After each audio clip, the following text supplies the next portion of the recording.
Nerede? Cesetler kardeş. Cesetler kardeş. Cesetleri kardeş. Cesetleri sürüklemişler. Sonra da atları atıp götürmüşler kardeş.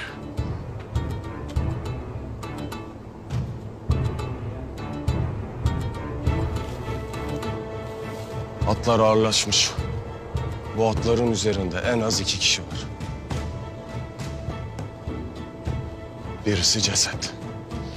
Belli ki yalnız değillerdir kardeş. Bakalım.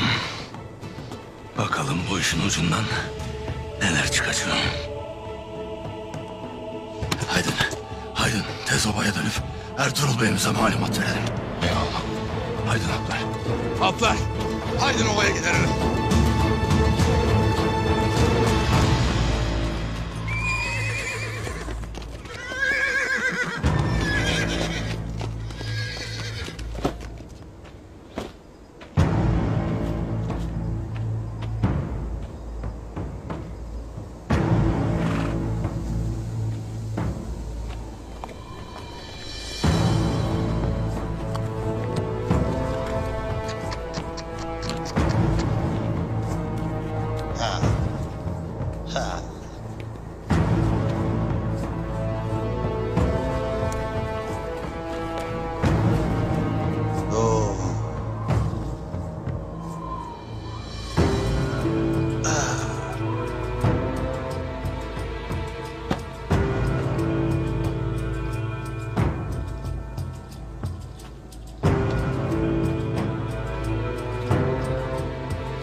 Ne oldu reis?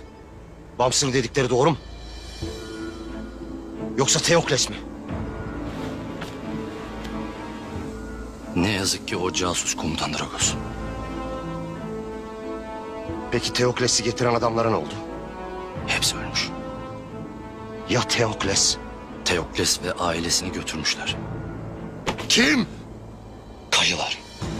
Cesetlerin birinin üzerinde bulunan oktan anladım. Demek Ertuğrul o yüzden Bams'ı yolladı. Neler olup bittiğini öğrenmeye çalışıyorlar. Ahmak herifler. Komutan Dragos.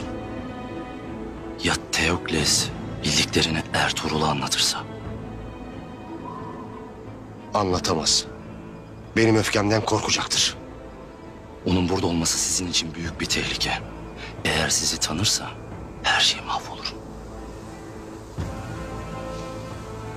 Olup biteni öğrenmesi için kasabaya adam yolla. Obaya girip çıkan, şüphe çekmeyen birisi olsun. Teokles'e ne olduğunu öğrensin. Sonrasını biz hallederiz. Emredersiniz komutan Dragos. Konstantinopolis'ten beklediğim savaşçılar geldi mi? Akşam gizli yerimizde buluşacağız. Güzel. Şimdi gidin. Ertuğrul daha fazla ayağımıza dolaşmadan bu işi halledeceğiz.